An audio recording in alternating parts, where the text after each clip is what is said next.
The night was painted in gold and sin, the kind of night only the Mafia could afford to own. Music throbbed through the grand marble halls of the Villano Club, where power wore tailored suits, and secrets smelled like expensive wine. She didn't belong there. Not among the men who whispered names that could vanish entire cities, but she was there. In a red dress she'd borrowed, with trembling hands holding a tray of champagne glasses. Her name was Elena Rossi, just a waitress, just a shadow, until she spilled a drink. And the wrong man decided to make her pay. The laughter cut through the music, cold and sharp. A crystal glass crashed to the floor, then a voice rose, mocking her. "Do you even know whose drink you just ruined?" Every head turned. Every smile froze. Elena's world slowed down. The man, Marco Vitelli, nephew of a rival Mafia family, grabbed her wrist, his arrogance dripping louder than the broken champagne. "You think you can walk away from me, little nobody?" Her lips trembled. She whispered an apology, but humiliation already had teeth. The crowd watched. No one moved, no one dared, because everyone knew who Marco's family was. Everyone but the man walking down the stairs at that exact moment. The music faded, the whispers died, and then he appeared, tall, controlled, a black suit, no tie, sleeves rolled to the elbow. Eyes like cold smoke, the kind that warned you not to look twice. Dante Moretti, the Mafia boss. He didn't need to shout, didn't need to threaten. The room simply shifted when he looked at you. He saw her, frightened, frozen, her wrist still trapped in Marco's grip. And something inside Dante moved, something he hadn't felt in years. He walked closer. Every step echoed like a promise. Marco laughed nervously. "Boss, this isn't what it looks like." But before the lie could finish, Dante's hand reached Elena's chin. He lifted her face gently. Her eyes met his, wide, tear-glossed, innocent. And then he kissed her. Not like a man who wanted her, but like a man making a declaration to the entire room. The kiss was calm, unhurried, but it silenced every sound, every whisper, every breath. When he pulled away, his voice was quiet, lethal. "She's mine." Marco froze. Everyone did. And for the first time, Elena saw fear on another man's face, not hers. Dante turned, his gaze sweeping the room. "No one touches her again." Then he walked away, leaving a storm behind him, and a girl whose entire world had just changed with one kiss. But what no one knew was that the Mafia boss had just broken his own rule. He'd promised himself never to feel again, never to care, and yet, with that one kiss, something dark and dangerous had woken inside him. Something that even power couldn't control. Elena didn't know it yet. But her life, her safety, even her heart, had just been claimed by the most feared man in Italy, and he would burn the city before letting anyone take her again. The kiss spread through Naples faster than gunfire. By morning, every street whispered the same line. The boss kissed a waitress. Inside Dante Moretti's world, gossip was more dangerous than bullets. Men feared his silence. Women feared his eyes. Now they feared the rumor. Because a rumor meant weakness.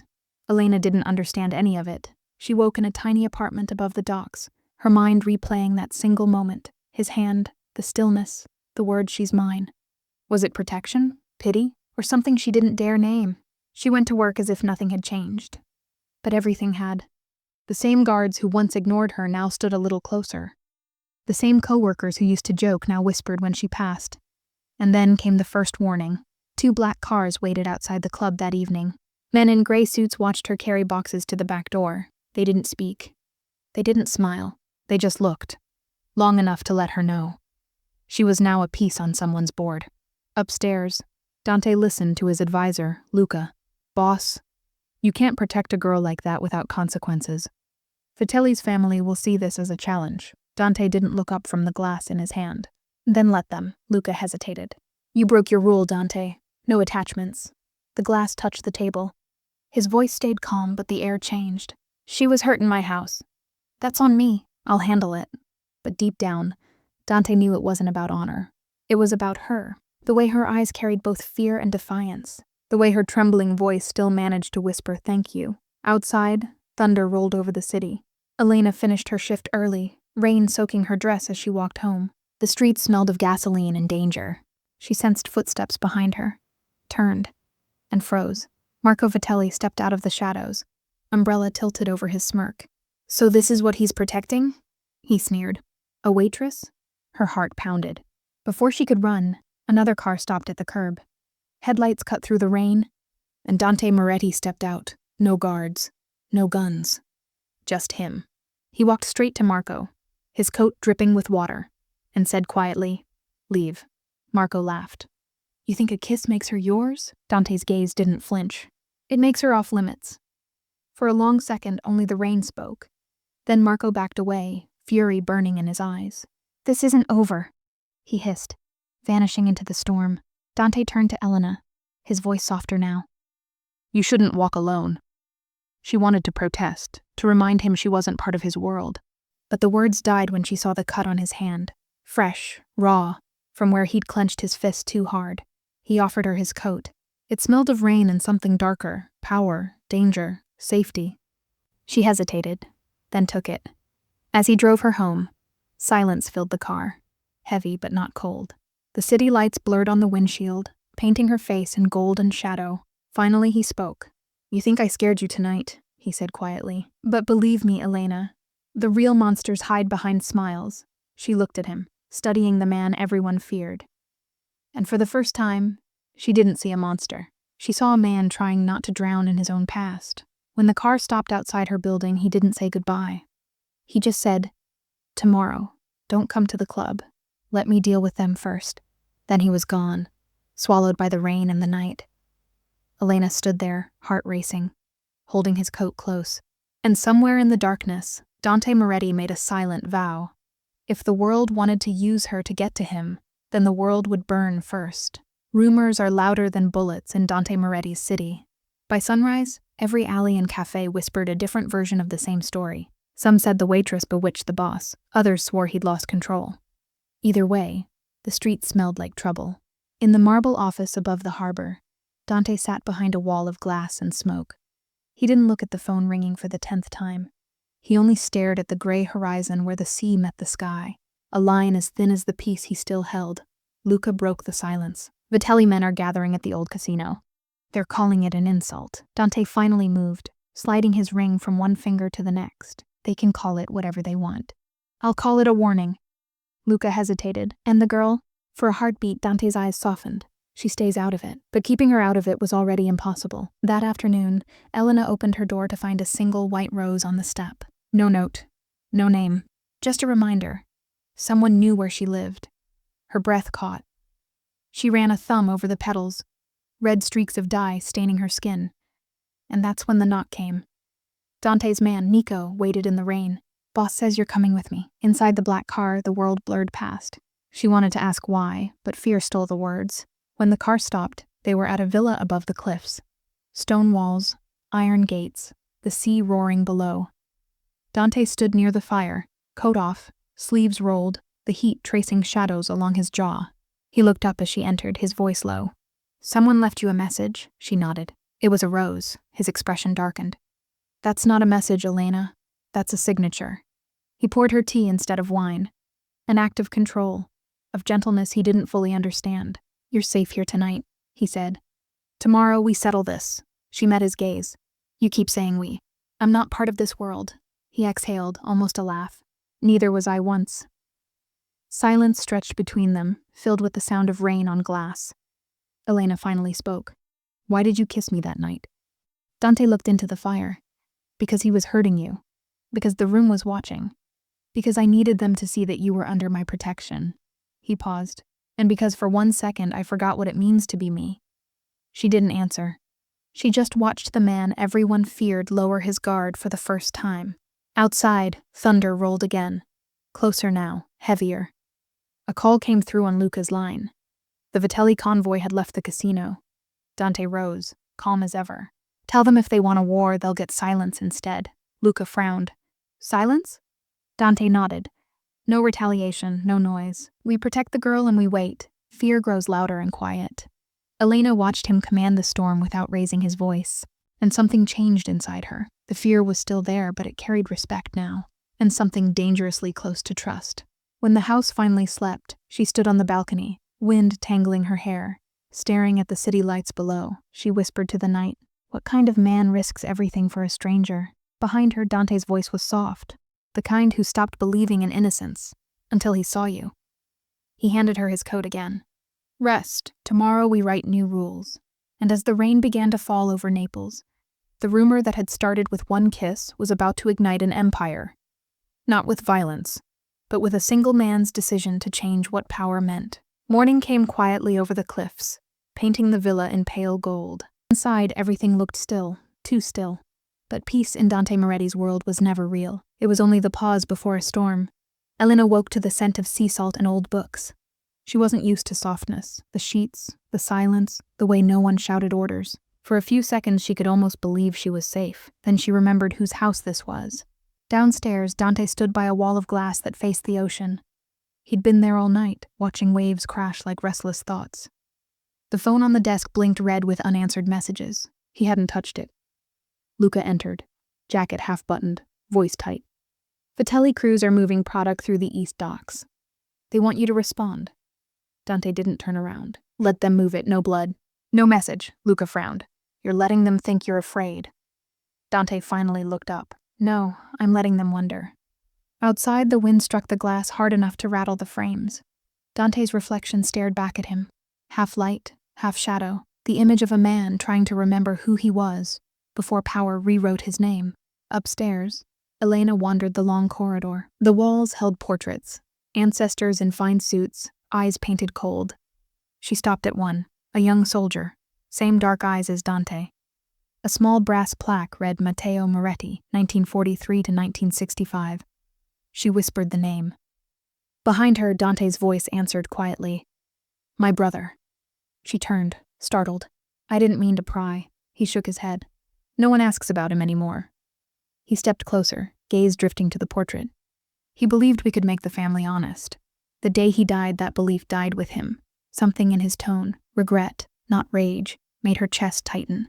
"You still believe it?" she said softly. He almost smiled. "Maybe, but belief is dangerous here." A moment of silence stretched between them. Outside, thunder growled again, echoing through the glass walls. Elena spoke carefully.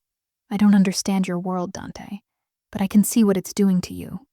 He looked at her then, not the guarded, calculated look he gave his men, but one stripped bare of armor. "You shouldn't," he said. "People who try to understand me usually get hurt. I'm still here," she replied. For the first time, he laughed, a short, surprised sound that felt like sunlight breaking through storm clouds. He turned toward the window again. "When I was a boy, I thought the sea could wash anything clean. Turns out it only hides the dirt for a while." She stepped closer, her reflection joining his in the glass. "Maybe it's not about hiding it. Maybe it's about starting over." The words lingered between them, trembling like the air before lightning. Then Luca appeared in the doorway, breathless. "Boss, someone's here. Says he has a message from the Vitellis." Dante's expression hardened. "Bring him." Moments later, a courier stood dripping rain on the marble floor, holding a single envelope. Inside, no threats, no demands. Just a photograph. Elena, at her old apartment, dated 2 nights ago. Dante's jaw clenched. He dismissed the messenger, waited for the door to close, then spoke low. "They were closer than I thought." Elena felt her stomach twist. "They're watching me." He looked at her, voice steady. "Not anymore. From this moment, you don't leave the villa without me." Her instinct flared. "You can't lock me away?" "I'm not locking you away," he said. "I'm keeping you alive." The thunder cracked so loud it shook the chandeliers. Rain streaked down the tall windows like tears. In that reflection, she saw the truth. The Mafia boss wasn't protecting a witness or a prize. He was protecting the last piece of good left in him. And as lightning flashed across the glass, Dante Moretti finally whispered the thought he'd been burying since the night they met. "If I lose control again, it won't be to anger. It'll be to you." The storm outside answered for her, washing the city clean for one fragile heartbeat. Before the next act of fate arrived with morning, the rain didn't stop for 3 days. It soaked the city, blurred the borders between past and present, and turned the cobblestone streets into mirrors of light and guilt. Inside the Moretti villa, everything slowed down, except Dante. He didn't sleep. He didn't eat. He moved through the mansion like a storm wearing a man's face. Every few hours, Luca brought updates. The Vitellis had gone silent. Too silent. No retaliation, no word. Just stillness. And Dante knew, in his world, silence was never peace. It was preparation. One night, a black car pulled up the hill. Its headlights cut through the fog, glowing like twin eyes of a predator. Elena watched from the window as 3 men in dark coats stepped out. Luca whispered, "It's Carlo Vitelli's consigliere." Dante's expression didn't change. "Let him in." Moments later, the man entered the grand hall, old, tall, and calm, in a way that only men used to blood could be. He set his hat down, eyes flicking briefly toward Elena before settling on Dante. "Signor Moretti," he began, voice like gravel. "Carlo wants to end this feud. He offers peace, a trade." Dante's tone was cold steel. "Peace doesn't come with trades." The man smiled faintly. "In this world, everything does." He pulled out an envelope and slid it across the table. Inside was a contract. Business routes, shared docks, mutual silence. Then, a line that made Dante's fingers still. "And the girl remains under Vitelli protection." Dante's gaze darkened. He looked up, voice low. "She's not part of your world," the man shrugged. "She is now. She saw too much. You can't unmake that." He leaned closer. "Carlo wants her safe. You want her safe. This way, she lives. You both get what you want." The room went quiet. Only the ticking of the clock broke the silence, each second sharp, deliberate, like a countdown. Elena stepped forward, her voice trembling but firm. "If this ends everything, maybe it's... don't." Dante's tone cut through her words. He turned back to the consigliere, every word deliberate. "Tell Carlo Vitelli this. I don't trade people, not her." "Not anyone." The old man studied him for a long moment, then nodded slowly, almost respectfully. "You sound like Matteo," he said softly. "Your brother once said the same." He put his hat back on. "And it cost him everything, when he left." The sound of the door closing echoed like a gunshot. That night, Elena found Dante on the balcony overlooking the sea. Rain misted his face, and his cigarette glowed faintly in the dark. "You should have let him take me," she said quietly. "You could have ended it." He didn't look at her. "Do you think peace built on fear lasts?" "Maybe not," she whispered. "But peace built on pride destroys you." He turned then, slowly, eyes burning with something between pain and gratitude. "You think I'm proud of this? Of what I've become?" He stepped closer, voice low, raw. "I've done things you couldn't even imagine, Elena. I don't get to choose what I protect. But I can choose who." Her breath caught. For a moment, the storm faded. The world shrank to the space between them. He reached out, his hand hesitating before brushing a raindrop from her cheek. The touch wasn't a command. It was an apology, and maybe a promise. "You're not my weakness," he said quietly. "You're the only thing that reminds me I had strength before all this." Lightning flashed, painting their silhouettes in silver. For a second, it looked like the universe itself paused, watching 2 souls trying to rewrite the fate written for them in blood. Down below, unseen in the mist, a pair of headlights blinked once, twice, and vanished. The Vitellis hadn't left the hill after all. The peace they offered was just the opening move, and the war for love, for redemption, had just begun. The next morning began with the sound of glass breaking, not inside the villa, but outside, down the hill, near the gates.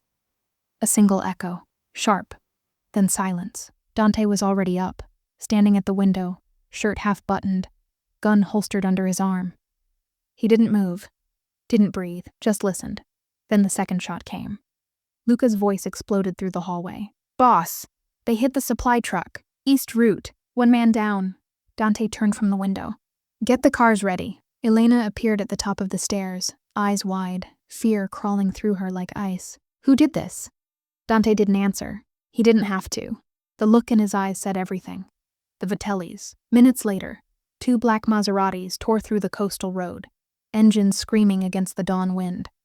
Dante drove the lead car himself, jaw tight, eyes like cold fire. Luca sat beside him, loading a magazine. "They're testing you," he said. "They already know what I'll do," Dante muttered. Luca smirked faintly. "You sure you want to do it?" "I don't wanna," Dante said, "but they just made me remember who I am." They reached the docks. The truck was on its side, smoke curling up into the gray morning sky. One of Dante's men, barely 20, lay on the ground, clutching his shoulder. "Who fired first?" Dante asked. The man shook his head. "They didn't come close, boss, just shot and left. A warning. A message. A declaration of war without saying the word." Dante crouched beside him, voice calm. "You did good. Get to the doctor."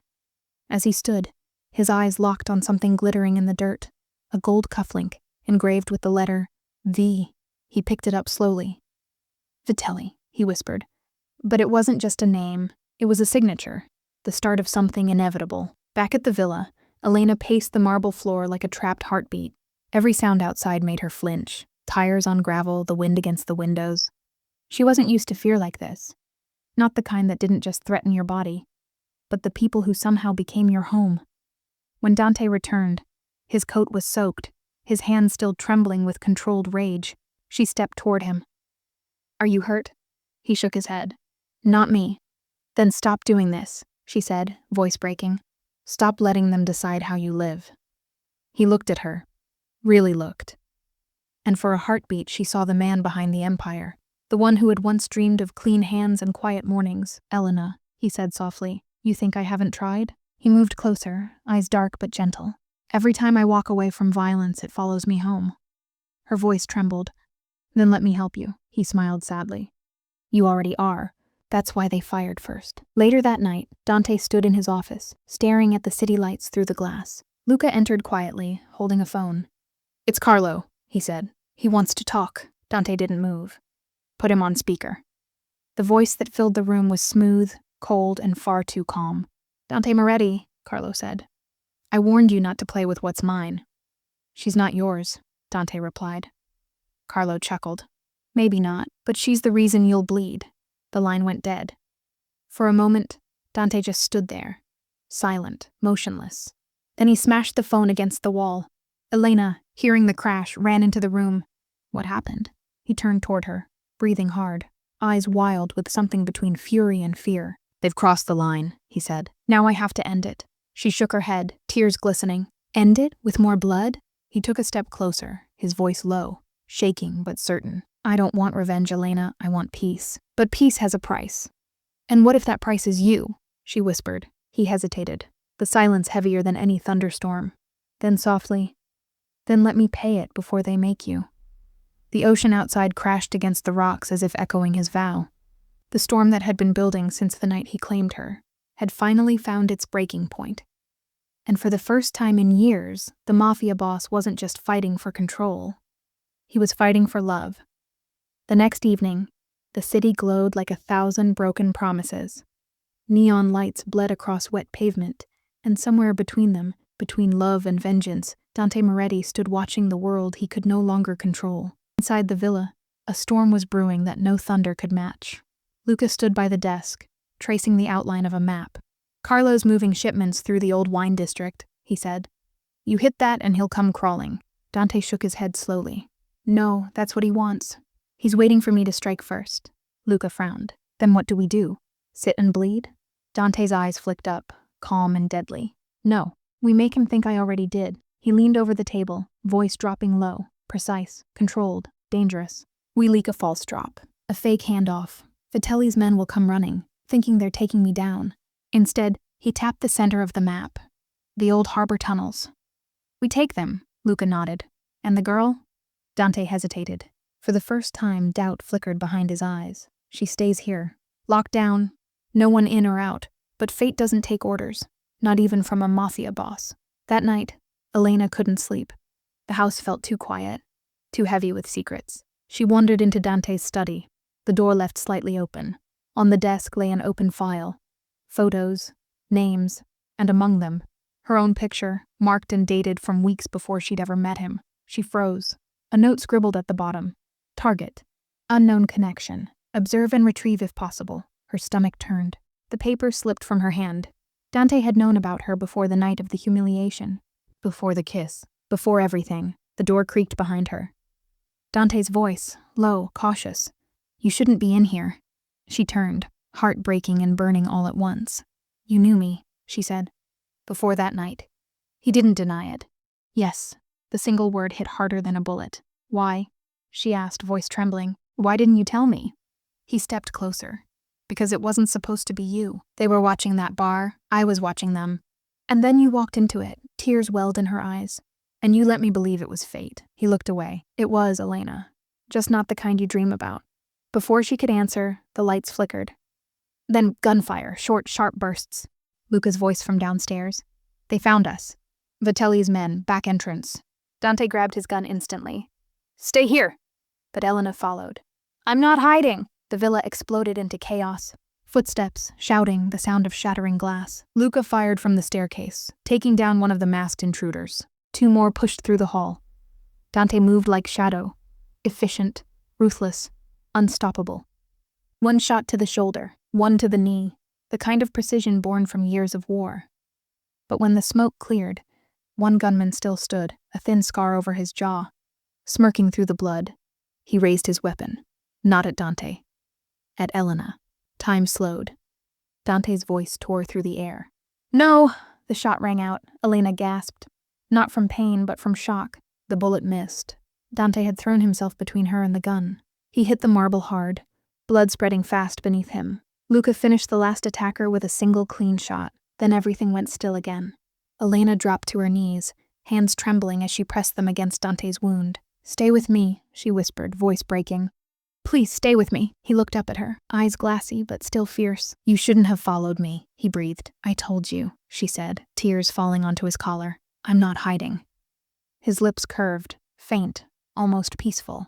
Then, "Don't ever hide again." Sirens wailed somewhere far below the cliffs. Luca barked orders, but Elena heard nothing, just Dante's slowing breath, the warmth fading beneath her hands. And in that moment, as his blood touched her skin, she realized something brutal and beautiful, that love wasn't saving someone from the darkness. It was choosing to stay even when it consumed you both. The storm outside broke. Rain poured down like heaven's confession. The trap had worked, but the price had just been written in red. The world blurred into white. The last thing Dante remembered was Elena's voice, soft, trembling, calling his name through the chaos. Then, nothing.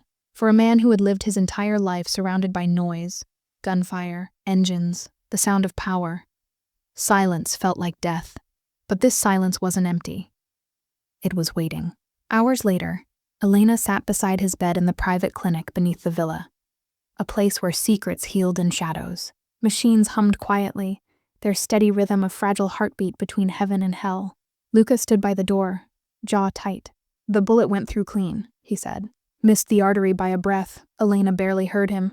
Her hand was locked around Dante's, her thumb tracing the faint scar on his knuckles, the one she'd noticed the night he'd claimed her with that one kiss. Now, he looked nothing like the man who'd commanded an empire. Pale, still, vulnerable, almost human. She whispered, "You keep saving me, Dante."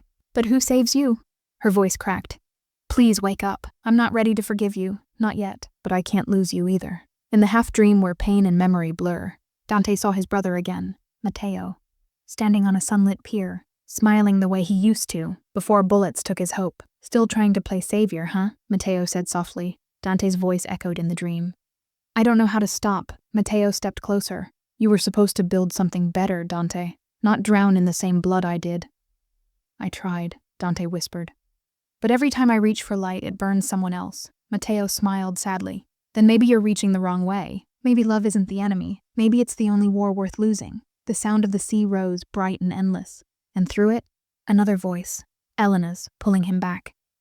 He woke to the faint scent of her perfume. The world came back in fragments. Light, air, her hand still holding his. He blinked, voice hoarse. "You're still here." Her laugh was half a sob. "You think I'd leave after you nearly died for me?" He smiled weakly. "Would have been smarter." She leaned closer, brushing the hair from his forehead. "Smart's overrated," she whispered. For a moment the room softened. 2 people scarred by different worlds, sharing a silence that felt like truth. Then Luca entered, breaking it. "Boss," he said quietly, "we traced the attack. Vitelli's men, but someone inside leaked the location." Dante's eyes sharpened instantly. "Who?" Luca hesitated. "Still checking, but the pattern points to one of our own. Someone close." Dante's hand tightened around Elena's. He didn't need to say it. Betrayal never came from enemies. It came from family. Later that night, while Dante slept again, Elena stepped outside onto the terrace. The city stretched below, glittering, restless.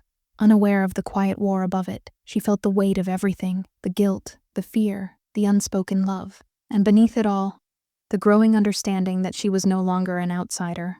When she turned back, she saw Luca watching her from the shadows. "Why do you stay?" he asked. She didn't flinch. "Because leaving won't save me anymore. This isn't just his world now. It's mine too." Luca nodded once, respect hidden behind caution. Then be ready, because when Dante wakes, he won't forgive, and neither will they. Morning came pale and cold. Dante stood by the window, moving slowly but steady. The bullet had taken his blood, but not his fire. Elena walked in, startled to see him up. You shouldn't be standing. He looked out at the horizon. I can't lie down when someone's aiming for my heart. She stepped closer, her voice gentle. You already got shot there once. He turned to her, and for the first time, his eyes softened with something more than control. You think love's my wound, he said quietly. But you're the only thing keeping me alive. For a heartbeat, the distance between them disappeared. The air felt electric, fragile, like one touch could rewrite both their fates. Then, the phone rang. Luca answered, and his face changed. He looked at Dante. Boss, we found your leak. A pause, a shadow, and then 3 words that would change everything. It's someone from inside your family. The name came like a knife through silence. Luca hesitated before saying it, like the word itself could burn. It's Enzo, boss. Dante froze. The air in the room thickened, heavy with disbelief. Enzo? He repeated. Luca nodded grimly. Your cousin. He sold the drop location. For money, or maybe fear. We're still digging. Dante turned away, pressing a hand to the glass. The city lights trembled in his reflection, a mosaic of betrayal and memory. Enzo, the kid he'd raised after Matteo's death. The one who'd sworn loyalty at his brother's grave. Now, the ghost of that oath whispered through his mind. Blood is family. Loyalty is choice. Elena watched from across the room, her heart breaking for him. She wanted to say anything, but what do you tell a man whose heart's been stabbed by his own blood? Finally, she whispered, What will you do? Dante didn't answer. He just stared at the sea, where the morning light hit the water like shattered glass. Blood betrays, he said quietly. But I can't kill what's left of it. Luca frowned. Then what? Let him walk? No, Dante said. We bring him in. Alive. By sunset, the Moretti men had found Enzo.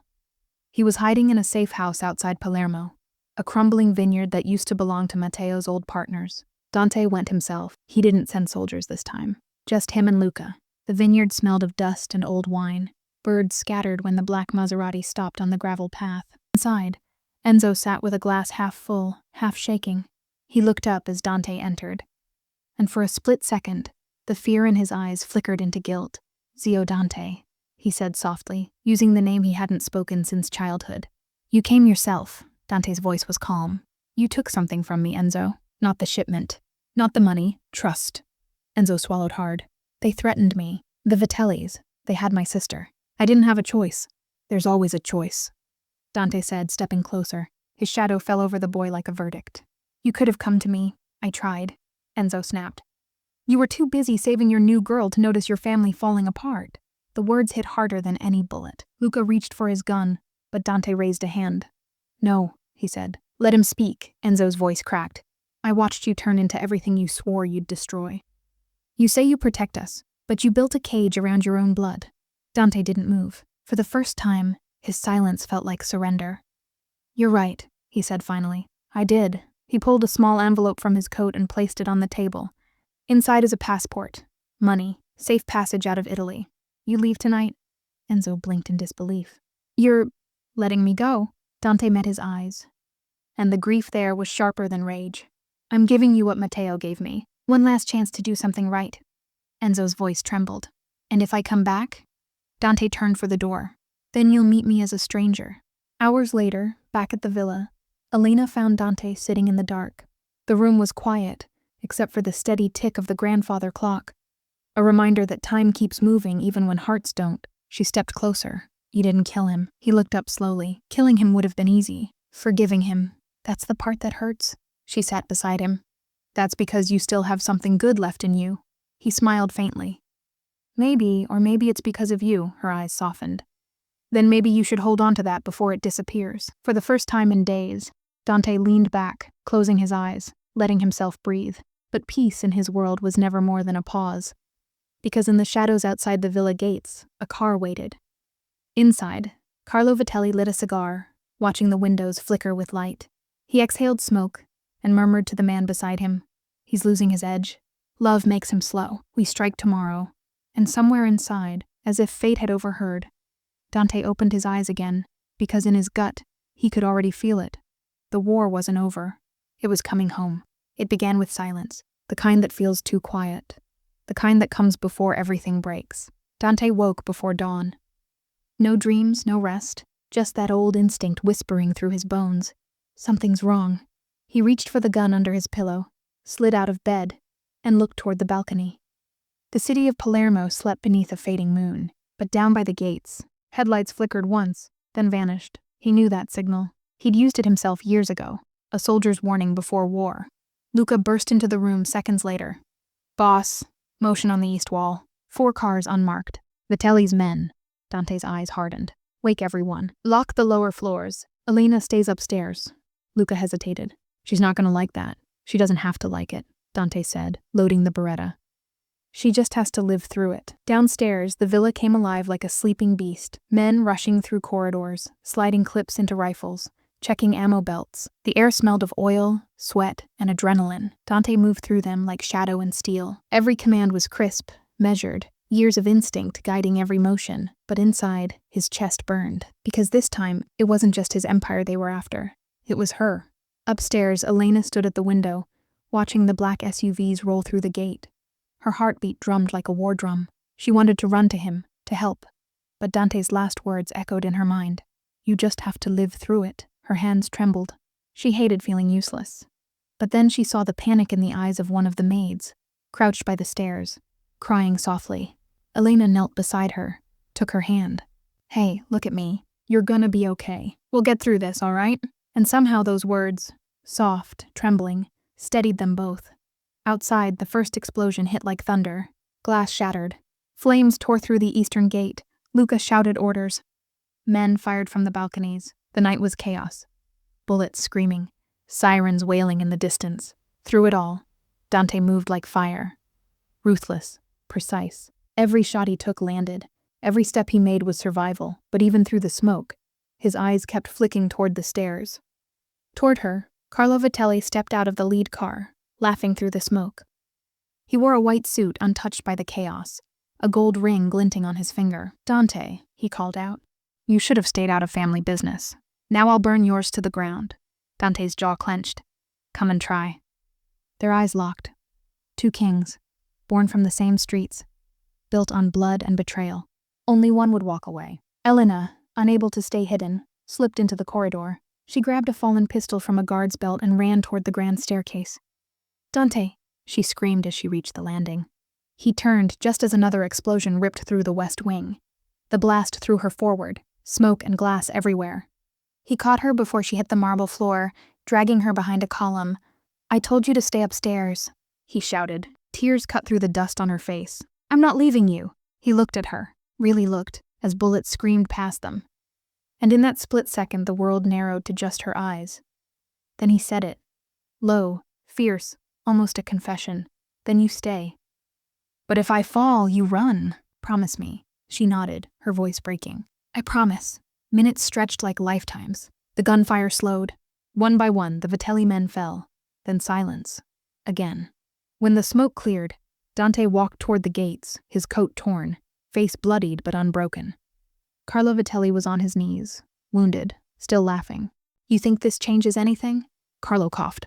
"You'll never escape who you are." Dante raised his gun, then paused. Elena's voice came from behind him, soft but firm. "Don't." He turned.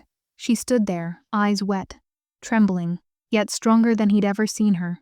"Let him live," she said. "You promised me you'd be better."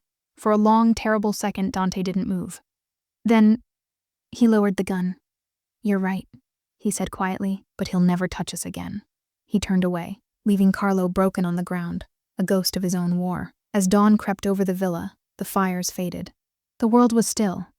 Elena sat on the steps, her head resting on Dante's shoulder, his arm around her, heartbeat steady but heavy. "You saved me again," she whispered. He smiled faintly. "No," he said. "You saved me." Because for the first time, the Mafia boss didn't feel like a monster. He felt like a man, holding on to the one thing he'd never learned to protect before. Love. The sun rose slowly, like it was afraid to touch what was left. Smoke drifted over the Moretti estate, curling into the pale morning light. The garden that once held roses and marble angels now lay buried beneath ash and bullet shells. And for the first time in years, the mansion was too quiet. Inside, Dante stood at the window, his white shirt streaked with blood that wasn't all his own. He hadn't spoken for hours. He just watched the horizon, where the ocean shimmered gold, like nothing had happened. Behind him, Luca limped in, his arm bandaged, voice rough. "City police are outside, boss. They want a statement." Dante didn't turn. "They won't get one. They'll come back with warrants," Luca warned. "They'll dig into everything, the docks, the imports." "I said no," Dante snapped, finally turning around. His voice cracked like a whip, but there was no rage behind it, just exhaustion, the kind that sits behind your ribs and never leaves. Luca hesitated, then nodded. "Yes, boss." He turned to leave, but paused at the door. "She's been asking for you." Elena sat in one of the guest rooms, her hands trembling around a chipped teacup. Her hair was messy. A bruise darkened her arm, but her eyes still burned with the same fire. When Dante entered, she stood. "You're hurt," she whispered. He shook his head. "You should be resting." "I can't," she said softly. "Not after what happened." He walked closer, his steps slow, heavy. "You saved my life last night." "No," she said quickly. "You saved mine. You always do." But then her voice broke. "And I hate it." Dante froze. "Hate it?" She looked at him, tears balancing on her lashes. "Because every time you save me, you bleed a little more. You lose another piece of yourself, and I don't want to be the reason for that." He exhaled, long and heavy, then sat on the edge of the bed. "Elena, in my world, there's no such thing as clean hands. Not for me. But for the first time, I want to try." She moved closer, her voice barely a whisper. "Why me, Dante? Out of everyone, why me?" He looked up, meeting her eyes. "Because you saw me when I didn't deserve to be seen." A pause. "When everyone else saw a monster, when you looked at me like I could still be human." The words hung there, raw and unguarded. She reached out, touching his jaw gently. "The way you might touch something you're afraid to lose. You are human," she said. "That's what terrifies me." A knock interrupted them. Luca's voice came from the hall. "Boss, it's Inspector DeLuca. He's insisting." Dante's eyes hardened again, but Elena caught his hand before he stood. "Please, don't fight today. Just talk." He nodded once, kissed her knuckles lightly, and left the room. In the hall, 2 officers stood beside a tall man in a gray coat, Inspector DeLuca. He looked around the ruined corridor, unimpressed. "Quite the mess you've made, Moretti." Dante didn't answer. DeLuca sighed. "Bodies in the yard. Burned vehicles. Half the city heard the gunfire. You think I can just look the other way?" "You always have," Dante said quietly. "Because you kept your business in the dark," DeLuca snapped. "But now, you brought it to daylight." He leaned closer. "They'll come for you, Dante, and this time, no name, no power, no woman will save you." For a long moment, Dante said nothing. Then, without a word, he turned and walked away, leaving the inspector standing in the smoke. That night, Elena found him again, on the balcony, where the sea wind carried the faint scent of rain. "Luca says the police will come back," she said quietly. "I know. So what will you do?" He looked out toward the city lights below. "Something I should have done a long time ago." She frowned. "Which is?" He turned to her, eyes dark but steady. "End it, all of it. The business, the blood, the name." Her breath caught. "You'd give it all up?" He smiled faintly, not the cold, dangerous smirk she knew, something gentler, sadder. "For you." "Yes." She stepped closer. For a heartbeat, neither of them moved. Then she whispered, "Then let me be the reason you start over." And this time, when he kissed her, there was no danger. No claim, just truth, and the quiet promise of redemption, born in the ruins of everything they'd survived. The ocean was calm that morning, too calm for what Dante was about to do. He stood at the end of the private pier, the waves brushing against the wood below, the wind tugging at his coat. In his hand he held a single silver ring, the same ring every Moretti Don had worn since the 1940s, the symbol of loyalty. The mark of power, and the chain that had kept him caged his whole life. He closed his fingers around it. Then, without hesitation, he threw it into the sea. The splash was small, almost silent. But to him, it sounded like thunder. That was the moment the oath broke. And with it, the empire he had built on blood began to crumble. Luca watched from the shoreline, arms folded, face pale. When Dante walked back, he didn't speak right away. Finally, he said quietly, "So that's it? You just walk away?" Dante nodded once. "I'm done. I've buried too many ghosts. I won't bury her too." Luca frowned. "They won't let you leave." "You swore the oath." "I just broke it." Luca exhaled, shaking his head. "Then, boss, they'll come for you." Dante's tone was calm. "Let them." By afternoon, word had spread. The Moretti soldiers, the ones who'd survived the Vitelli War, gathered in the great hall, confusion and anger thick in the air. Dante stood before them, no suit, no tie, just a man stripped of title. He spoke plainly. This family was built on fear. My father ruled through blood. I followed his path and watched it destroy everything, including myself. Murmurs rose through the crowd. He raised a hand. I'm done ruling. If you want money, power, blood, find another name to follow. But if you want peace, walk away with me. Silence. Then, a voice from the back, cold, familiar. Peace doesn't feed loyalty, brother. The crowd parted. Marco Moretti stepped forward. Dante's cousin, the one who had vanished months ago. His eyes gleamed like ice. Did you think you could just burn the family name and walk into the sunset with your little waitress? Marco sneered. You forgot who made you, Dante. Dante's jaw tightened. You're still playing my father's game. But I'm not, Marco laughed. Then you're already dead. Gunfire erupted. Chaos swept through the hall. Luca shoved Dante down, firing back toward the marble staircase.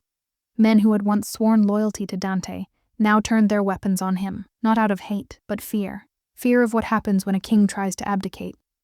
Dante crawled behind a column, reloading, mind racing. This wasn't war anymore. This was execution. Luca, he shouted. Get Elena out, now.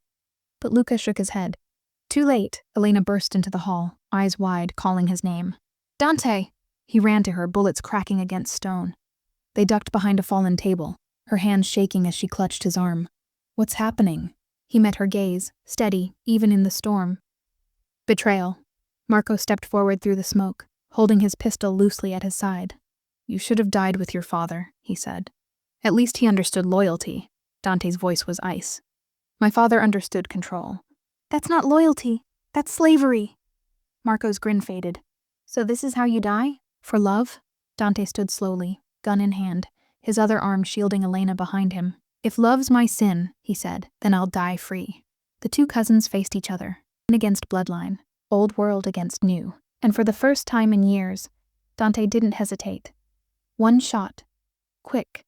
Clean. Marco fell. The echo lingered. Long after the smoke cleared. Luca rushed forward, helping Dante steady himself. It's over, he said softly. Dante looked around. The shattered marble, the fallen men, the ruin of a legacy. No, he said quietly. This was the beginning. He turned to Elena, eyes heavy but alive. Now we build something new. That night he buried Marco beside the old vineyard. No ceremony, no name. Just a grave for the last Moretti who refused to change. As he stood there, Elena slipped her hand into his. You kept your promise, she whispered. He looked at her, a faint smile breaking through the sorrow. I told you, he said. You were the only thing worth breaking my oath for. The wind carried their silence toward the sea, the same sea that now held the ring of the Mafia boss who had finally set himself free. But freedom, Dante knew, always had a price. And somewhere in the shadows of Palermo, someone was already calculating it. The night before they left, the rain returned, soft, steady, relentless. Palermo slept under it, unaware that one of its most feared names was vanishing. Dante stood by the window, shirt half-buttoned, sleeves rolled up, watching the droplets slide down the glass. Elena sat behind him on the edge of the bed, a small suitcase beside her feet. You really think it's possible? She asked softly. To just walk away? He didn't turn. I don't know, he said. But I know what happens if I stay. She smiled faintly. You've said that before. He looked back then, eyes tired but calm. This time I mean it. Luca entered quietly, a black envelope in his hand. Your passports, he said, placing them on the table. Names are Italian enough to pass. Ferry leaves at midnight. You'll hit Marseille by morning. Dante nodded. Thank you, Luca. But Luca hesitated. You sure you don't want me to come? Dante smiled. That quiet, brotherly smile that said more than words ever could. You've already done more than anyone should. The rest, I need to do alone. Luca swallowed hard. Then promise me one thing, boss. No promises, Dante said softly. Not anymore. The clock struck 11 when they reached the docks. The world smelled of salt and diesel, the sea whispering against the hulls of sleeping ships. Elena clung to his hand, her breath visible in the cold night air. She wore a long coat, hair tied back, eyes filled with something between fear and hope. This doesn't feel real, she whispered. Dante squeezed her hand gently. Maybe that's what freedom feels like. They boarded quietly. No words, no looks. Just the slow hum of the ferry's engines as it prepared to leave the Sicilian shore behind. But the past never lets go that easily. Half an hour into the crossing, Dante felt it, that old familiar pull in his chest. A sense of being watched. He rose from the cabin, scanning the deck. Only a few passengers. Fishermen, truckers, a mother with her child asleep in her lap. And then, he saw him, a tall man leaning by the railing, cigarette glowing in the dark. The wind shifted, carrying the faint scent of cologne Dante hadn't smelled in years. Vitelli. Dante's pulse quickened. He stepped forward slowly, hand brushing the grip of the gun hidden under his coat. "Didn't think I'd see you again," Dante said. Carlo Vitelli turned, smiling that snake's smile. "You left your city bleeding, Moretti. You really thought I wouldn't come to collect the debt?" Dante's eyes darkened. "The war's over," Carlo chuckled softly. "Wars don't end, Dante. They just wait for new names." He flicked his cigarette into the water. "You took my men, my docks, my pride. Now I take yours." The door behind them creaked. Elena stepped out onto the deck. "Dante?" Carlo's smile widened. "There she is." Before Dante could move, Carlo drew his pistol. The shot cracked through the night, echoing over the waves. Elena screamed. The bullet missed her. Dante had already moved, slamming into Carlo, the gun flying overboard into the sea. They struggled. Fists, blood, fury. Old ghosts fighting for the last word. Then, a second shot. Smaller. Sharper. Elena. She stood there, trembling, the small pistol from Dante's coat still smoking. Carlo staggered back, clutching his chest, shock twisting his face. You wouldn't, but she had. He fell to his knees, then to the deck, the sea taking him like it had taken so many before. For a long time there was only silence. The wind, the waves. The soft click of the gun hitting the floor as Elena dropped it, her hands shaking. Dante caught her, pulling her close. Her breath came fast, uneven. I didn't mean to. He cupped her face gently, eyes soft. You saved me. Tears fell, from her, from him, maybe from the sky itself. Neither spoke again that night. When the ferry reached Marseille at dawn, the harbor lights glowed gold on the water. A man named Dante Moretti stepped off the ship with no ring, no title, and no enemies left alive to chase him. At his side, a woman who had once been a stranger, now the only piece of home he had left. They didn't look back, because sometimes freedom isn't about running away, it's about finally having someone to run with. But in a quiet office in Palermo, a file lay open on a desk. Inside, photos of Dante and Elena boarding the ferry. A voice said softly, "He's alive," and he took her with him. The man behind the desk lit a cigar, the smoke curling upward like a promise. Then we bring him back. Freedom lasted exactly 6 months. 6 months of quiet mornings in southern France. 6 months of markets, laughter, and the slow, strange rhythm of peace. For the first time in his life, Dante learned how to breathe without watching doors, and for the first time, Elena saw him smile, really smile. They rented a small stone house by the sea, the kind where the walls smelled of salt and thyme. Elena painted again. Dante rebuilt old cars in the shed. They cooked, they argued, they loved, and for a while, it felt like the world had forgotten their names. But the Mafia never forgets. It waits. It began one morning with a single letter. No return address, no name. Just his old ring, the Moretti ring, inside a black envelope. Dante stared at it for a long time, his pulse steady but heavy. Elena came up behind him, drying her hands. "What is it?" He didn't answer right away. When he finally spoke, his voice was low. "They found us." Her face paled. "Who?" He looked up, eyes dark and cold again. The softness of the past months vanishing like mist. "My brother's son." That night Dante sat outside, staring at the sea. Luca's words echoed in his mind, words from long ago. The family never dies, it just changes faces. And now, Marco's bloodline had come knocking. He'd hoped the violence had ended with the last bullet in Palermo. But revenge in his world was like salt water. It always found its way back to shore. The next morning, a car pulled up near the market square. Elena was inside the bakery when she noticed it, sleek, black, windows tinted. 2 men stepped out, both dressed too sharply for the French coast. Her stomach dropped. She set the bread down, wiped her hands, and ran out the back door, her heart pounding. By the time she reached the house, Dante was already waiting, gun in hand. "I saw them," she said breathlessly. They were asking questions. He nodded. I know. You knew? She snapped. He holstered the gun. Calm. Too calm. They've been in town 2 days. I wanted to see who they worked for. She froze. You didn't tell me. I didn't want to scare you. She laughed. A broken, angry sound. Then what do you think this is, Dante? A vacation? He looked at her, and for the first time in months, she saw the Mafia boss again. The darkness, the cold logic, the man who had survived everything by never hesitating. This is protection, he said quietly. It's what I know. That night they argued, voices raised, tears falling, silence cutting between every word. You promised me, Elena cried. You said you'd leave that world. I did, he said softly. But it didn't leave me. Then when does it end? She shouted. When they kill us? When you kill them? Dante stepped closer, his voice trembling for the first time. When I stop running.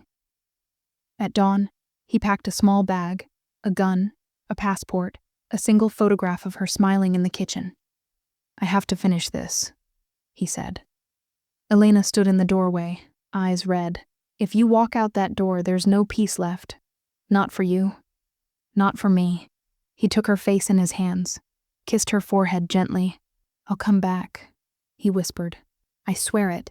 But even as he said it, they both knew, in his world, promises like that were just prayers to ghosts. Hours later, on a rooftop overlooking the Marseille harbor, Dante waited. The wind carried the smell of salt and smoke. A black car pulled up below.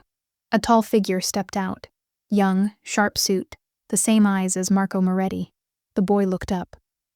A smirk curved his lips. Uncle, he said. You're hard to find. Dante's voice was cold, steady. You shouldn't have come. The boy smiled. Oh, but I had to. You killed my father. Now I'm here to kill you. He raised his gun, and just like that, the past caught up with the present. The hunter had returned. And this time, it wasn't business. It was blood. The rooftop wind sliced cold across the harbor. Dante and Marco Moretti's son stood face to face, bloodlines split by vengeance, bound by name. For a long moment, neither spoke. Only the sea whispered below, the sound of gulls circling above the smoke. Then Marco's son, Matteo, smiled, cruel and calm. You thought you could run away, old man? His accent was thick with Palermo. His eyes gleamed like wet glass. I didn't run, Dante said, voice low. I retired. Matteo laughed, a sharp, young sound that didn't belong in a world built on blood. You think this is a business you can retire from? He stepped closer. You killed my father. You left our name in ashes. I ended the war, Dante said. You ended your part, Matteo hissed. Now I start mine. The gun in Matteo's hand didn't shake. But his eyes, they weren't cold yet. They were full of pain, a boy's pain dressed in a man's rage. Dante saw it, and for a fleeting second he saw himself, 20 years ago, holding the same fire, the same curse. He sighed. You think revenge will make you stronger? It'll make me a Moretti again, Matteo shot back. Dante took one step forward. Then you'll die a Moretti too. The boy raised his weapon. A heartbeat, a breath, and then, click. Empty. Dante moved fast, disarmed him, slammed the gun against the ledge, and pressed Matteo against the cold stone. The young man struggled, furious, shouting in Italian, Kill me then! Do it! But Dante didn't. He just looked at him, at the scar on his jaw, at the eyes so much like Marco's, and whispered, You're just a kid trying to wear a dead man's sins. Matteo froze. The words hit harder than any bullet. Down below, the harbor lights shimmered across the water, golden, endless. The world was quiet again, too quiet. I loved your father once, Dante said finally. Before he turned into the monster you remember. We were brothers before the world chose sides. Matteo stared, breathing hard. You lie. I wish I was. Dante stepped back, lowering the gun. Go home, ragazzo, before you become him, but Matteo didn't move. He straightened, wiping blood from his lip. And then his voice hardened, cold, certain, young enough to believe in revenge. You don't get to tell me what to become. He looked Dante dead in the eye. You took my father, so I'll take her. Elena. The name wasn't spoken. It didn't have to be. Dante's pulse stopped, just for a second. He saw it then, the madness of it, the circle repeating, the sins reborn in another face. He took a slow breath. If you touch her, Matteo smiled faintly, then you'll come back to the family. He turned to leave, but Dante called after him. Matteo! The boy stopped. Dante's voice cracked like thunder in the still air. You think you're your father's son? Then remember what he died for. He didn't lose to bullets. He lost to his heart. Matteo didn't answer. He just gave a final look, half defiance, half pain, and disappeared down the stairs, swallowed by the city lights. When Dante returned home that night, the house was dark. Elena was asleep, curled up with a book half open beside her. He stood there quietly, watching her chest rise and fall, his hand trembling on the doorknob. He whispered to himself, "They'll come for her, because of me." He sat down beside her, brushing a strand of hair from her face. She stirred, eyes half open. "Dante?" He smiled softly. "Go back to sleep, Bella. Everything's fine." But his eyes, they told another story. A man already planning his next move. A man ready to burn the world again, if that's what it took to protect her. By sunrise, Dante was gone. Only a note remained on the table, written in his sharp, steady hand. "I'll finish this before it reaches you. If I don't come back, know that you were the only thing I ever loved." The war wasn't over. It had just inherited a new name and a new vow. The morning felt too still, too perfect. Seagulls glided over the pale French sky, waves crashed softly below the cliffs, and Elena woke to silence. Dante's side of the bed was cold. His note lay folded on the nightstand, the paper trembling slightly in her hand as she read it again and again. "If I don't come back, know that you were the only thing I ever loved." She pressed it to her chest. Tears burned her eyes. "Dante, please don't do this again." But somewhere deep down she already knew. Love in his world never ended in peace. By afternoon, she tried calling him. No answer. Then the second call. Then the fifth. Finally, she walked outside, the air heavy with the coming storm. The market was quieter than usual. Vendors whispered, glancing toward the black car parked near the fountain. Two men leaned against it, smoking. Italian. Expensive suits. Wrong for this town. Her heart skipped. Dante's warning echoed in her mind. If you see men like that, don't wait. Run. She turned fast. Too late. A voice behind her, low and sharp. "Signora Moretti." She froze. The alley smelled of wet stone and gasoline. Her arms were pinned before she could scream. A white cloth, chloroform, pressed against her face. Everything blurred. The last thing she saw was the sea, glimmering silver before fading into black. When she woke, it was dark, the sound of tires on gravel. Her hands tied. A man's voice in front. Familiar, young, arrogant. "Matteo, I told you he'd come back," he said quietly, "but I had to make sure he had a reason." Elena's voice trembled. "You don't have to do this." "Oh, I do," he said simply. "He killed my father. You're his weakness, and now you'll help me destroy him." She glared through the dim light. "He loved your father once." "You're too blind to see it," Matteo laughed softly. "Love doesn't erase blood." Meanwhile, in a dim apartment in Marseille, Dante sat by the window. Silent, still, the old world creeping back into his bones. The phone on the table buzzed. A message. No words. Just a photo, Elena, tied to a chair, eyes filled with terror. Dante's jaw tightened. The monster inside him, the one he'd buried under French sunlight and quiet mornings, woke again. He stared at the image for a long time, then whispered, "God help whoever touches her." He stood, opened the drawer, pulled out the black suit, the watch, the gold ring. The Mafia boss was back. That night, a storm rolled across the coast, lightning flashing over the dark sea. Dante's car sliced through the rain like a shadow with purpose. Every drop that hit the windshield sounded like a heartbeat. He called an old number, one he swore he'd never use again. "Zero," he said, his voice steady, cold. "Ed tempo. It's time." The voice on the other end paused. "Dante, I thought you were out." "I was," Dante said. "Now they've taken her." A sigh. "Then, tell me where to meet." Hours later, Matteo's men dragged Elena into an abandoned vineyard outside Palermo. The moonlight fell over broken statues, overgrown vines, and the ghost of a world that used to belong to the Moretti name. Matteo crouched in front of her. "You look scared." "I'm not scared of you," she whispered. He smirked. "You should be." He turned to his men. "When he gets here, make him watch before you kill him." But before the order finished, a gunshot cracked the air, clean, sharp, close. One man fell, then another. Matteo spun around, and through the storm, Through the flash of lightning, he saw him, Dante Moretti, suit black as sin, eyes colder than death, no words, no warnings, just vengeance wrapped in love. The men scattered, firing into the dark, but Dante moved like smoke, silent, precise, unstoppable. Within seconds, only Matteo remained, standing in the vineyard's heart.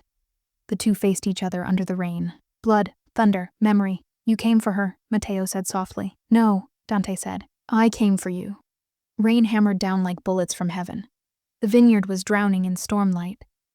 Lightning cutting across rows of dying vines. Thunder rolling like war drums. Dante Moretti stood there, soaked to the bone, face carved in stone. Across from him, Matteo, Marco Moretti's son, the last living echo of the old world. No soldiers, no backup. Just blood and legacy. For a long moment, neither spoke. Then Matteo raised his gun, trembling but steady enough. You took everything from me, he said. Now I'll take her. Dante didn't flinch. He took one slow step forward, his voice calm, too calm. You think killing her will make you a man? It'll make me my father's son. Dante's jaw tightened. That's the problem. You still think being his son was something to be proud of? Matteo's eyes burned. He was powerful. He ruled this city. He died screaming, Dante said flatly. Because power without heart is just rot. Lightning flashed again. Matteo's hand shook. You think you're a hero, Dante? No, Dante said. I'm just a man who finally learned what matters. He glanced behind him. Elena, tied but alive, eyes wide with fear and faith. That woman, he said, pointing toward her, saved me from what this family turned me into. Then his voice dropped. Colder, lower. But you're trying to become everything she helped me kill. Matteo hesitated, just a flicker, but it was enough for Dante to move. A flash, a struggle, gun knocked aside. Both men crashed into the mud, fists, rain, and rage colliding. They fought like two storms colliding. Not for money, not for empire, but for meaning. Every punch carried the weight of the past. Every drop of rain carried the ghosts of the dead. Dante pinned Matteo down, grabbed him by the collar. Look at me, he shouted. Look at what your father's world made of us. Matteo spat blood. You killed him. I had to, Dante roared. He would have killed her. Then you should have killed me too. Dante froze, breath ragged. I wanted to, he said quietly. But you're still young enough to change. Matteo's jaw clenched. Change? After everything you've done? Yes, Dante said. Because redemption is the only revenge worth taking. The boy's eyes filled with something Dante hadn't expected. Confusion. Then pain. Then exhaustion. Why didn't you just kill me? Matteo whispered. Dante released his grip, breathing hard. Because if I do, I become him. He stood up slowly, rain dripping from his hands. Your father swore an oath, a blood oath. I'm breaking it tonight.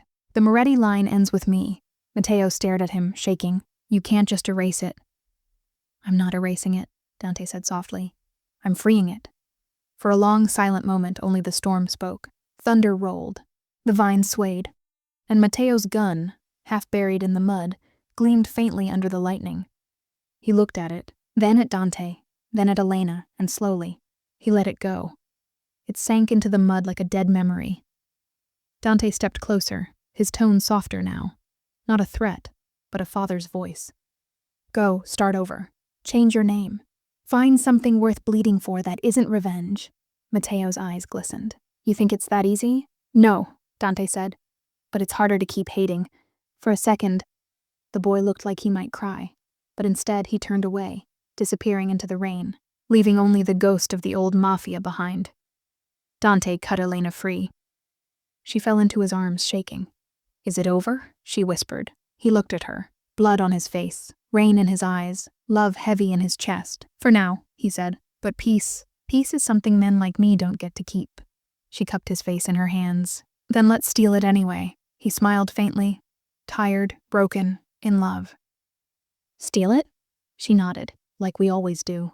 They walked away from the vineyard together, hand in hand as the storm began to fade. Behind them, the Moretti estate stood silent, a kingdom finally fallen, washed clean by rain and mercy. And as dawn rose over Palermo, Dante whispered to her, no more blood oaths, only love. The war was finally over. No more gunfire. No more shadows hiding under Dante's name. For the first time in years, Palermo woke to peace, but peace felt strange. Dante and Elena didn't return to the old mansion. They sold it, brick by brick, until only the garden remained, the same one where she'd once found him bleeding. Years ago, they used the money to buy a small villa on the outskirts of the city, overlooking olive trees and golden hills. No guards, no secrets, just sunlight, wine, and the slow rhythm of ordinary life. Every morning, Elena would sit on the terrace, painting the dawn. Dante would bring her coffee, his rough hands clumsy but gentle. He still woke at 4 a.m., out of habit, listening for footsteps that never came. One afternoon, she caught him staring at the horizon, that same haunted stillness in his eyes. "Where are you?" she asked softly. He smiled faintly. "Somewhere between yesterday and tomorrow." She put her brush down and went to him, resting her head on his shoulder. "You don't have to live between anymore." He kissed her hair. "That's easy for someone with light in her eyes." She looked up, smiling through tears. "Then borrow some of mine." The days turned slow, almost tender. Dante began to write again, not orders or codes, but letters. To Matteo. He never sent them. In one of them, he wrote, "I chose to let you live because someone once chose to love me. That's what saves men like us. Not bullets, not power, but forgiveness." He folded the paper carefully and hid it inside a book on the shelf, beside Elena's favorite poetry. At night, the air smelled of rain and rosemary. They'd sit by the fire, no words, just the quiet heartbeat of safety. Elena once asked, "Do you ever miss who you were?" He thought for a long time. "Sometimes," he admitted, "because that man knew how to survive, but he didn't know how to live." She reached for his hand. "Then promise me something. Anything, when the past comes knocking again." She paused, eyes trembling. "Don't answer." He smiled, tired, tender, full of truth. "I'll try, Bella. I'll try." Months passed. The scars began to fade, on their skin, in their souls. One morning, Dante found Elena sitting by the old stone wall, her hand resting on her belly. He froze. She looked up, eyes glistening with quiet joy. "It's early." But yes. For the first time in years, the Mafia boss, the man who had once ruled with fear, fell to his knees, tears mixing with laughter. He pressed his forehead to her stomach. A trembling whisper. "Another chance." Elena smiled. A new life, not built on blood. That night he stood outside under the stars, whispering to the dark sky. "Father, Marco, all of you, it ends here." The wind carried the scent of the sea, and for the first time, it didn't smell like loss. It smelled like freedom. Weeks later, they took a drive to the coast. Elena leaned against the car, sketching the ocean. Dante lit a cigarette, then laughed softly and crushed it out. Old habits die harder than enemies. She laughed too. "Then let's kill the rest of them together." He looked at her, really looked. The woman who had been his weakness was now his strength, the light he never deserved, but somehow found anyway. He whispered, "You saved me." She smiled. "No, Dante, love did."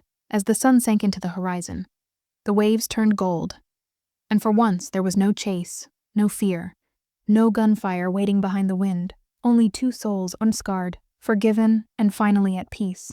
The Mafia boss had fallen in love. And through that love, he'd learned the one truth his world had always hidden. Power fades. Blood dries.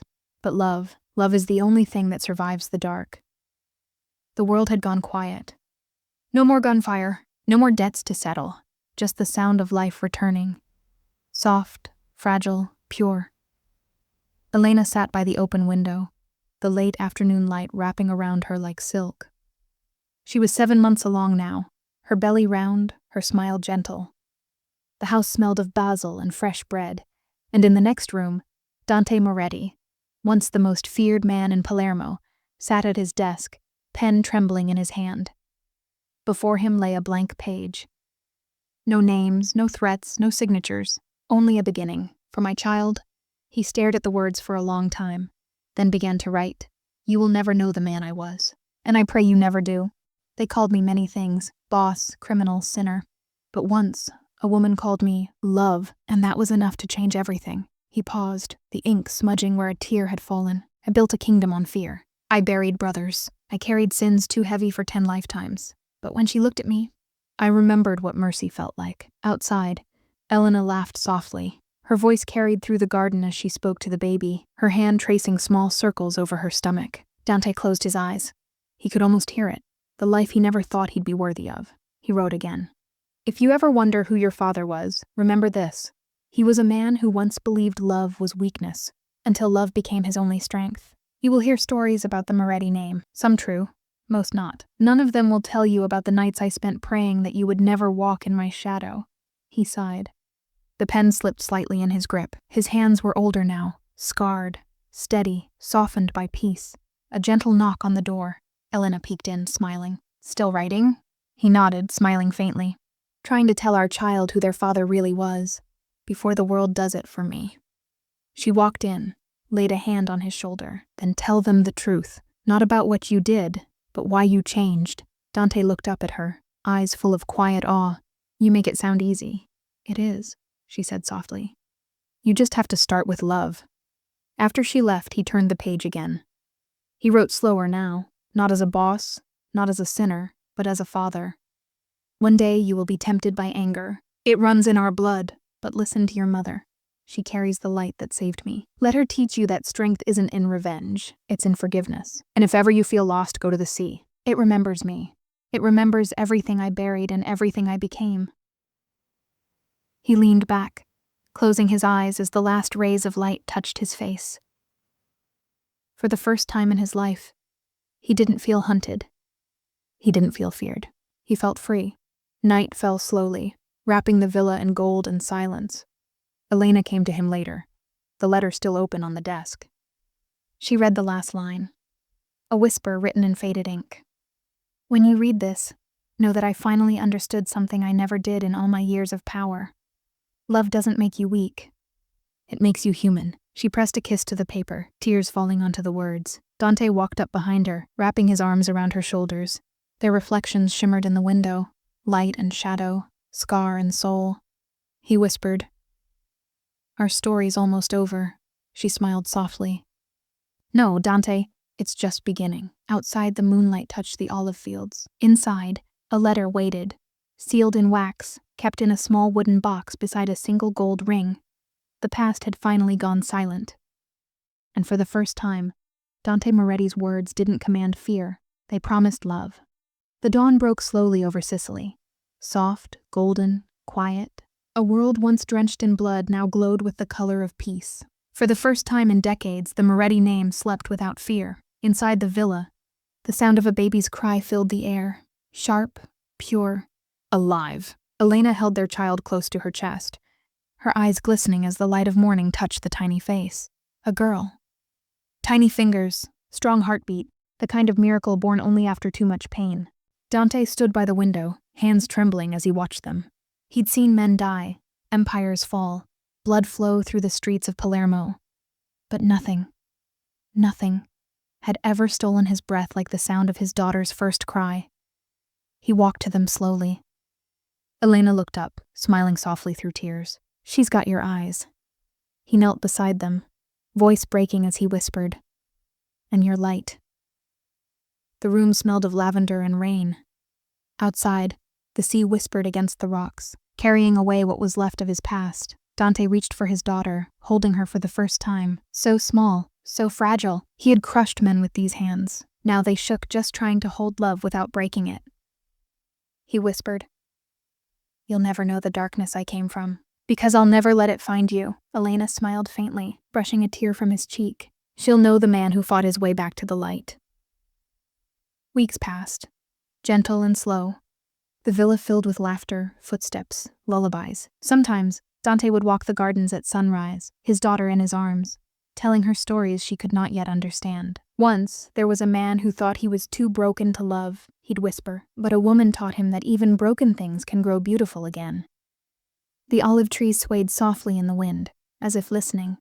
But life has a way of reminding even the redeemed that peace is borrowed, not owned. One evening, Dante felt the old ache in his chest, a heaviness.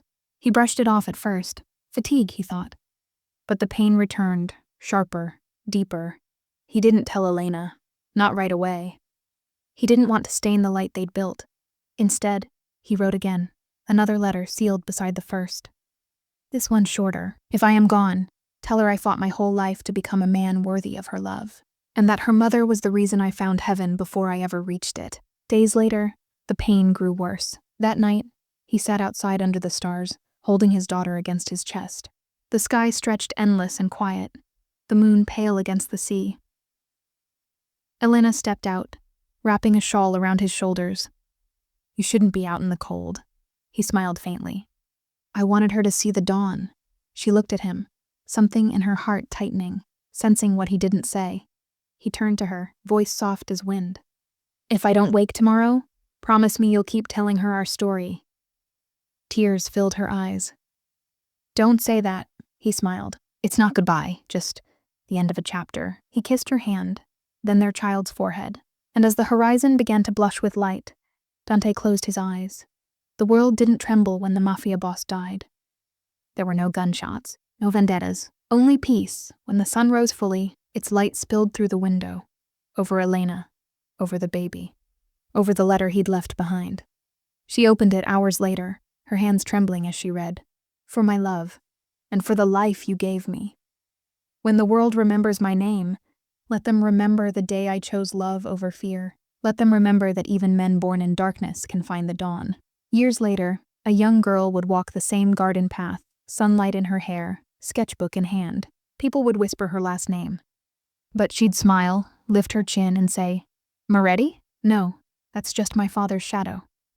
She'd turn toward the sea, whispering softly, "Papa, I found the light you left for me," and the wind would answer, carrying his promise across the waves, "No more blood, only love." If this story touched your heart, then don't leave just yet.